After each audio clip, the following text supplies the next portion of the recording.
ನಮಸ್ಕಾರ. 256 ರನ್ ಬಾರಿಸಿ ಜಿಂಬಾಬ್ವೆ ವಿರುದ್ಧ ಪಂದ್ಯ ಗೆದ್ದು ಇತಿಹಾಸ ಸೃಷ್ಟಿಸಿತು ಭಾರತ.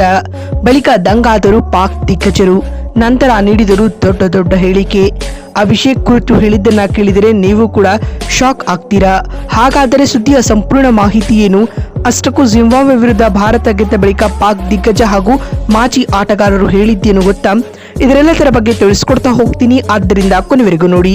ಆದರೆ ಅದಕ್ಕಿಂತಲೂ ಮುನ್ನ ಯಾರು ನಮ್ಮ ಚಾನಲ್ಗೆ ಸಬ್ಸ್ಕ್ರೈಬ್ ಮಾಡಿಲ್ವೋ, ಸೊ ದಯವಿಟ್ಟು ಚಾನಲ್ಗೊಂದು ಸಬ್ಸ್ಕ್ರೈಬ್ ಮಾಡಿ ಮತ್ತು ವಿಡಿಯೋಗೊಂದು ಲೈಕ್ ಮಾಡಿ. ಹೌದು, ಜಿಂಬಾಬ್ವೆ ವಿರುದ್ಧದ ನಿರ್ಣಾಯಕ ಪಂದ್ಯದಲ್ಲಿ ತನ್ನ ಭರ್ಜರಿ ಪ್ರದರ್ಶನ ನೀಡಿರುವ ಟೀಂ ಇಂಡಿಯಾ 76 ರನ್ಗಳ ಐತಿಹಾಸಿಕ ಗೆಲುವು ದಾಖಲಿಸಿದೆ. ಇದರೊಂದಿಗೆ T20 ವಿಶ್ವಕಪ್ನಲ್ಲಿ ಭರ್ಜರಿಯಾಗಿ ಕಮ್ಬ್ಯಾಕ್ ಮಾಡಿದ್ದಲ್ಲದೆ ಸೆಮೀಸ್ನಲ್ಲಿ ಇನ್ನೂ ಕೂಡ ಜೀವಂತವಾಗಿದೆ ಸ್ನೇಹಿತರೆ.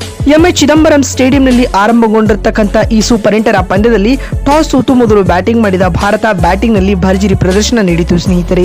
ಅಭಿಷೇಕ್ ಶರ್ಮಾ ಹಾಗೂ ತಿಲಕ್ ವರ್ಮಾ ಮತ್ತು ಹಾರ್ದಿಕ್ ಪಾಂಡ್ಯರ ಸಿಡಿಲಬ್ಬರದ ಆಟದ ನೆರವಿನಿಂದಾಗಿ ಭಾರತ 20 ಓವರ್ಗಳಲ್ಲಿ 4 ವಿಕೆಟ್ ಕಳೆದುಕೊಂಡು 256 ರನ್ಗಳ ಬೃಹತ್ ಮೊತ್ತವನ್ನ ಪೇರಿಸಿತ್ತು. ಈ ಗುರಿಯನ್ನು ಬೆನ್ನಟ್ಟಿದಂತ ಜಿಂಬಾಬ್ವೆ ಕೇವಲ 20 ಓವರ್ಗಳಲ್ಲಿ 184 ರನ್ ಬಾರಿಸಲಷ್ಟೇ ಶಕ್ತವಾಯಿತು. ಓಪನರ್ ಬೆನಿಟ್ ರವರು ಅಜೇಯ 97 ರನ್ ಬಾರಿಸಿದರಾದರೂ ಅದು ವ್ಯರ್ಥವಾಯಿತು. ಇತ್ತ ಹರ್ಷದೀಪ್ ಸಿಂಗ್ ಪ್ರಮುಖ 3 ವಿಕೆಟ್ ಪಡೆದು ಮಿಂಚಿದರು. ಇದರೊಂದಿಗೆ ಭಾರತ ಈ ಡೂ ಆರ್ ಡೈ ಮ್ಯಾಚ್ನಲ್ಲಿ 72 ರನ್ಗಳ ಭರ್ಜರಿ ಗೆಲುವು ದಾಖಲಿಸಿದೆ ಸ್ನೇಹಿತರೆ. ಇನ್ನು ಇದೀಗ ಭಾರತದ ಈ ಭರ್ಜರಿ ಗೆಲುವಿನ ಕುರಿತು ಮಾತನಾಡಿದ ಪಾಕ್ ದಿಗ್ಗಜ ಶೋಯಬ್ ಅಖ್ತರ್ ಈ ರೀತಿಯಾಗಿ ಹೇಳಿದ್ದಾರೆ. ಭಾರತದ ಬ್ಯಾಟಿಂಗ್ ಪವರ್ ಇಂದು ಮತ್ತೆ ಜಗತ್ತಿಗೆ ಗೊತ್ತಾಗಿದೆ. ಪವರ್ ಪ್ಲೇನಲ್ಲಿ ಅಭಿಷೇಕ್ ಶರ್ಮಾ, ಸಂಜು ಸ್ಯಾಮ್ಸನ್, ಇಶಾನ್ ಕಿಶನ್ ಆರ್ಭಟಿಸಿದರೆ ಡೆತ್ ಓವರ್ಗಳಲ್ಲಿ ಪಾಂಡ್ಯ ಹಾಗೂ ತಿಲಕ್ ವರ್ಮಾ ಚಾಂಪಿಯನ್ ಆಟಗಾರರ ತರ ಆಟವನ್ನ ಆಡಿದ್ದಾರೆ ಮತ್ತು ಇವರು ಭಾರತದ ಗೆಲುವಿನ ರೂವಾರಿಗಳು ಎಂದು ಶೋಯಬ್ ಅಖ್ತರ್ ಹೇಳಿದ್ದಾರೆ. ಮತ್ತು ಮಾತು ಮುಂದುವರೆಸಿದ ಅವರು, ಅಭಿಷೇಕ್ರ ಬ್ಯಾಟ್ನಿಂದ ರನ್ಸ್ ಬರ್ತಿರಲಿಲ್ಲ, ಆದರೆ ಇಂದು ಅವರು ಲಯ ಕಂಡುಕೊಂಡಿದ್ದಾರೆ.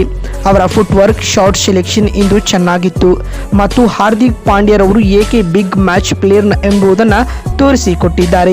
ಹೇಗೆ ಕಂಬ್ಯಾಕ್ ಮಾಡಬೇಕು ಎಂದು ನಾವು ಟೀಮ್ ಇಂಡಿಯಾದಿಂದ ಕಲಿತುಕೊಳ್ಳಬೇಕು. ಇದು ನಿಜಕ್ಕೂ ಒಂದು ದೊಡ್ಡ ಚಾಂಪಿಯನ್ ತಂಡವಾಗಿದೆ ಎಂದು ಶೋಯಬ್ ಅಖ್ತರ್ ಹೇಳಿದ್ದಾರೆ. ಹಾಗೂ ಮಾತು ಮುಂದುವರೆಸಿದ ಅವರು, ಇಲ್ಲಿಂದ ಟೀಮ್ ಇಂಡಿಯಾವನ್ನ T20 ವರ್ಲ್ಡ್ ಕಪ್ ಗೆಲ್ಲುವುದನ್ನು ತಪ್ಪಿಸಲು ಯಾರಿಂದಲೂ ಸಾಧ್ಯವಿಲ್ಲ ಎಂದು ಹೇಳಿದ್ದಾರೆ. ಇನ್ನು ಇದಾದ ಬಳಿಕ ಮಾತನಾಡಿದ ವಾಸಿಂ ಅಕ್ರಮ್ ಈ ರೀತಿಯಾಗಿ ಹೇಳಿದ್ದಾರೆ. ಈ ಮ್ಯಾಚ್ಗೂ ಮುನ್ನ ಟೀಮ್ ಇಂಡಿಯಾ ಸೆಮಿಫೈನಲ್ಗೆ ಹೋಗುತ್ತೋ ಇಲ್ಲವೋ ಎನ್ನುವ ಡೌಟ್ ಇತ್ತು. ಆದ್ಯಾಗೂ ಇಲ್ಲಿಂದ ಭಾರತ ವರ್ಲ್ಡ್ ಕಪ್ ಗೆದ್ದುಕೊಳ್ಳುತ್ತೆ, ಯಾಕಂದ್ರೆ ಅವರು ಆ ರೀತಿಯ ಕ್ರಿಕೆಟ್ ಆಡ್ತಿದ್ದಾರೆ. ಬ್ಯಾಟಿಂಗ್, ಬೌಲಿಂಗ್ ಎಲ್ಲದರಲ್ಲಿಯೂ ಟಾಪ್ ಕ್ಲಾಸ್ ಆಟವನ್ನ ನೀಡಿದ್ದಾರೆ. ಇಂದಿನ ಪಂದ್ಯದಲ್ಲಿ ಅಭಿಷೇಕ್ ಹಾಗೂ ಹಾರ್ದಿಕ್ ಆಡಿದ ಆಟ ನನ್ನ ಮನ ಗೆದ್ದಿದೆ. ಬಿಗ್ ಮ್ಯಾಚ್ಗಳಲ್ಲಿ ಭಾರತ ನಿಜವಾದ ಕ್ಯಾರೆಕ್ಟರ್ ತೋರಿಸಿದೆ. ಪಾಕ್ ತಂಡ ಇವರಿಂದ ಅನೇಕ ವಿಷಯಗಳನ್ನ ಕಲಿಯುವುದಿದೆ ಎಂದು ವಾಸಿಂ ಅಕ್ರಮ್ ಹೇಳಿದ್ದಾರೆ. ಇನ್ನು ಇದಾದ ನಂತರ ಮಾತನಾಡಿದ ಶಾಹಿದ್ ಆಫ್ರಿದಿ ಈ ರೀತಿಯಾಗಿ ಹೇಳಿದ್ದಾರೆ. ಟೀಮ್ ಇಂಡಿಯಾ ಇಂದು ಒಳ್ಳೆಯ ಕ್ರಿಕೆಟ್ ಆಡಿದೆ. ಓವರ್ ಆಲ್ ಆಗಿ ತಂಡದ ಎಫರ್ಟ್ ನಿಂದ ಭಾರತ ಈ ಭರ್ಜರಿ ಗೆಲುವು ಪಡೆದುಕೊಂಡಿದೆ. At the same time Suryakumar Yadav ಅವರ ಕ್ಯಾಪ್ಟನ್ಸಿಯನ್ನ ಕೂಡ ಇಲ್ಲಿ ಮೆಚ್ಚಲೇಬೇಕು. ಆಸ್ ಎ ಕ್ಯಾಪ್ಟನ್ ಆಗಿ ಟೀಮ್ ಇಂಡಿಯಾವನ್ನ ಲೀಡ್ ಮಾಡುತ್ತಿರುವ ರೀತಿ ಚೆನ್ನಾಗಿದೆ. ಅದ್ಯಾಗೂ ಕೊನೆಯವರೆಗೂ ಹೋರಾಟ ನೀಡಿದ ಜಿಂಬಾಬ್ವೆ ತಂಡದ ಮನಸ್ಥಿತಿಯನ್ನ ಕೂಡ ಮೆಚ್ಚಲೇಬೇಕು ಮತ್ತು ಓಪನರ್ ಆಟಗಾರನ ಆ ಧೈರ್ಯಕ್ಕೆ ನಾವು ಸೆಲ್ಯೂಟ್ ಮಾಡಬೇಕು ಎಂದು ಶಾಹಿದ್ ಆಫ್ರಿದಿ ಹೇಳಿದ್ದಾರೆ. ಮತ್ತೊಂದು ವಿಡಿಯೋದಲ್ಲಿ ಸಿಗ್ತೀನಿ. ಎಲ್ಲರಿಗೂ ನಮಸ್ಕಾರ, ಧನ್ಯವಾದಗಳು ಸ್ನೇಹಿತರೆ.